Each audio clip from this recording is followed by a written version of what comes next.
Дүйнөлүк саламаттыкты сактоо уюмунун билдиргени боюнча жыл сайын дүйнөдө 2 миллион адам кургак-учуктан каза табат. Кайтыш болгондордун саны аябай эле азайды. Бул смертность деген показатель как раз таки именно биздин медиктердин жумушун көрсөткөн показатель да. Смертность область боюнча 2017 жылы 15 болсо, 2018 жылы 9 оорулуу каза болгон да. Бул среднереспубликанскийден аябай эле ылдый болгон. Среднереспубликанский показатель, например, 5-5 болсо, биздики область боюнча 3-2 болгон. Бул жакшы показатель да. Бирок бир чети ал жакшы, экинчисинен анализ жасасак, именно өлгөндөрдүн арасында жаңы табылгандар каза болуптур да. Бул өкүнүчтүү, анткени жаңы табылган оорулар кеч кайрылып калган. Уже дарылар таасир бербей калган, анан каза болуп калган да. То есть биздин элдин өзүбүздүн сознаниясы ошондой болуп атат. Сурап көрсөң, кээ бирде ошол оору деген 1 айдан бери, 2 айдан бери жөтөлүп жүргөн болот. Алы кетип, арыктап, анан бирок кайрылбай жүрө берген. Алардын 80% ишке жарамдуу курактагылар. Ал эми Кыргызстанда кургак-учук менен ооругандардын саны азайганы менен жугуу коркунучу кала берүүдө.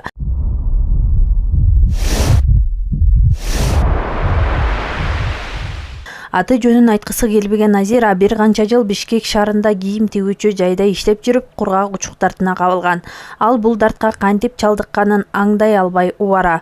Азыркы учурда Нарын облустук кургак-учукка каршы борборунда 15 күндөн бери дарыланып жатат. Өзүм деле вообще сезген да эмесмин, что эме ооруп атканымдычы. Андан кийин эле ошо Бишкектен бияка келгенден кийин эле мен ооруп грипп болуп калдым да. Жөтөлүп баштадым. Бронхит сыяктуу болуп эле биягымда эме турду да, кырылдап. Анан эме кылдым, 2 ай жөтөлдүм. Больницага барып көрүнсөм, рентген, флюорографиядан чыкпай койду. Андан кийин рентгенден чыгып келдим. 2017 жылы 111 оорулуу жатып дарыланып чыкса, 2018 жылы 126 дарыланып жатты. Область боюнча показательди карасак деген 2017 жылы болгону 167 оорулуу табылган, 2018 жылы 194 оорулуу катталды. Бул жаңы табылган оорулар да, туберкулез менен ооругандар. Бирок муну деген туберкулез көбөйүп атат деп айтса болбойт. Бул деген скорее всего за счет выявления деп коет. Бул жумуш жүрүп, выявление кылган үчүн оорулар табылып атат. Жашоо шарты, тамактануусу начар адамдар, мигранттар жана камактагы адамдар кургак-учук жагынан коркунучтуу топко киришет. Өпкөнүн кургак-учугу менен ооруган адам дарыланууну үзгүлтүккө учураткан маалда оорунун дарыга көнүп, тоготпогон түрүнө өтүп кетүү коркунучун пайда кылат. Бул оорулардын дарылануусу өтө кымбат жана узак убакытты талап кылат. Алардын айрымдары дарыланып жүрүп, дарылануудан баш тарткан адамдар болуп саналат. Азыр мына бизде жаткан оорулардын арасында бар жаштар, көбүнчөсү возрастын карасак 30 жаштан 50 жашка чейин, именно работоспособный возраст. Булар көбүнчөсү биздин эле внутренний мигрант деп коебуз. Чүйдө, Бишкекте иштеп жүрүп ооруп калгандар. Стройкада жана швейный цехте жаш кыздар келип атат, именно ошо швейный цехте көп иштеп жүрүп.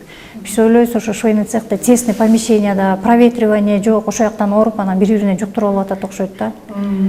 Стройкада иштеген балдарды карасак, алар өзүн карабай, жакшы тамактанбай жүрө берген балдар болуп калып атат. Кургак-учуктун ачык формасы менен ооруган адамдан аба аркылуу оорулуу жөтөлгөндө, чүчкүргөндө, катуу сүйлөгөндө тарайт.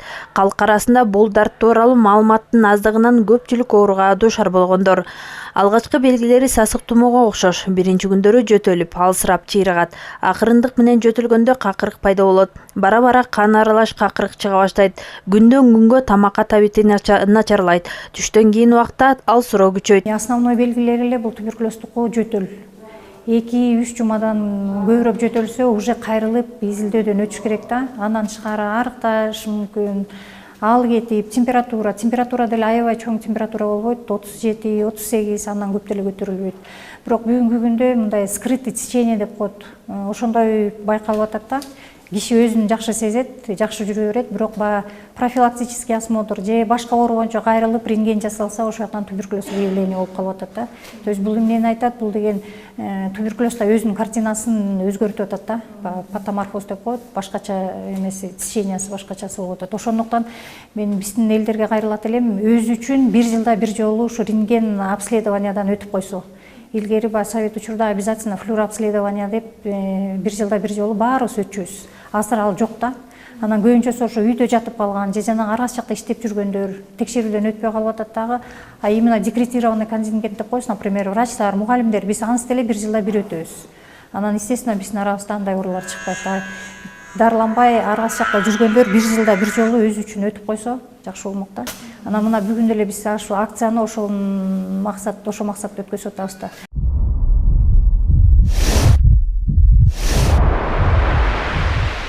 Эгерде адамда ушундай мандемдер пайда болсо, убакытты созуктурбастан үй бүлөлүк дарыгерине кайрылышы керек. Какырыкты изилдөө акысыз жүргүзүлөт. Эгерде оору аныкталган болсо, бацилла микробу толук жоголгончо тыныгуусуз дарылануусу зарыл. Кургак учук оорусу бул жугуштуу оору. Эң негизги жугуучу жолу бул аба аркылуу. Аба аркылуу болгондон кийин эң биринчи эле өпкө жабыркайт да. Бирок өпкөдөн тышкары практически бүт органдар жабыркайт. Сөөк жабыркайт, мээ жабыркайт, көз, жадаса кулактыкы болот. Анан бизде болсо көбүнчөсү баягы өпкөсү менен жабыркагандар жатат. Внелегочной туберкулез деп коебуз, алар көбүнчөсү национальный центр фтизиатрии деп Бишкекке кетишет. Анан бизде жаткандар мына, например, могу ордун алсак деген, бул ордунуку деген практически мына сол өпкөсүнүн жарымы жок, апапакай болуп турбайбы, бул жабыркаган. Бул адам деген мурун ооруган. Анан леченияны баштаганда баягы өзүн жакшы сезгенде кетип калган. Анан эми келгенде практически жарым өпкөсү жок, жабыркап келип бизде жатып дарыланып атат. Бул кишини изилдеп көрсөк, туруктуу формасы болуп чыкты да, анализдер боюнча. Туруктуу форма менен болгондон кийин бул практически почти 2 жыл дарыланып калат. Сезимтал түрлөрү болот, кургак учук оорунун. Алар деген где-то самый длительный курс 8 ай болот. Анан туруктуу форма менен почти 2 жылга болуп атат. Бирок бүгүнкү күндө деген 2018 жылдан баштап Кыргызстанда жаңы дарылар алынып келген проект аркылуу. Бидаквилин, деламонит, линизолит, клофазимин деген дарылар келген. Ошо дарылардын менен укороченный курстары бар 9 айга дейре. Бүгүнкү күндө Нарын областы боюнча ошо укороченный курс менен дарыланган 2 адам айыгып жакшынакай болуп кетишти да. Калгандары болсо ошо 18-20 айга чейин барышат. Бирок ошолордун арасынан деле эмеси исход лечениясы дарыланып чыккан курсунан жакшы болуп кеткендер бар, почти 50% жакшы болуп айыгып кетип атышат. Могу жаңы келген дарылар аябай кымбат дарылар экен. Булар проект аркылуу келди. Почти бир курсу деген $8000 чейин барат экен. Естественно, биздин эл аны эч качан сатып ала алышпайт. Анан ушул биздин адамдар муну түшүнсө жакшы болот эле да. Например, бул кишиге деген канча деген акча каражат куруп атат. Анан бүгүнкү күндө ушу потерянныйлар менен область боюнча чоң проблема болуп атат да. Потерянный деп коет, булар леченияны баштап аягына чыкпай кетип калгандар.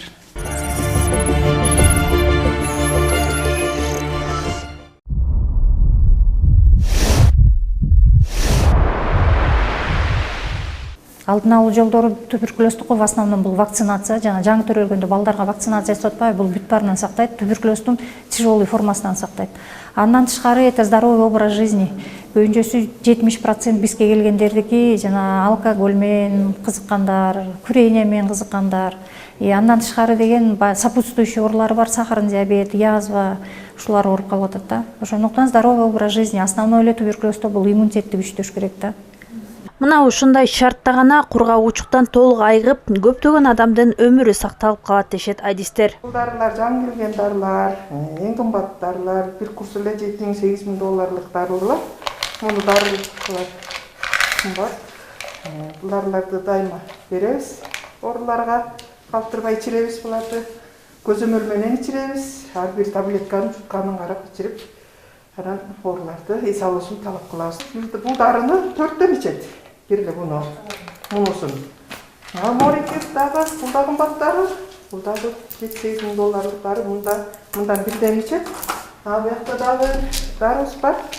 Бул дагы кымбат дары, бул дагы бирден эле капсула ичет, 2ден капсула ичет. Ар бирине дозировка жазып берет врачтар бизге. Ошонун негизинде биз көзөмөл менен дарыны ичиребиз. Бир дайыптап бир күндө канча таблетка дары ичет? Бир дайыптап бир күндө 15-16 таблеткага чейин ичет. Анан улам азайып, биринчи жатканда андан азайып отуруп, анан 12-14 түшүп андан кийин анан жакшы болуп чыгып кетишет.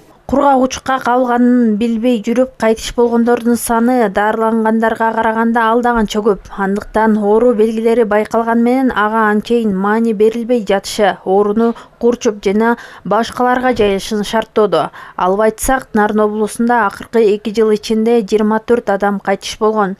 Булардын басымдуу бөлүгү ооруга кабылганын кеч билишкен.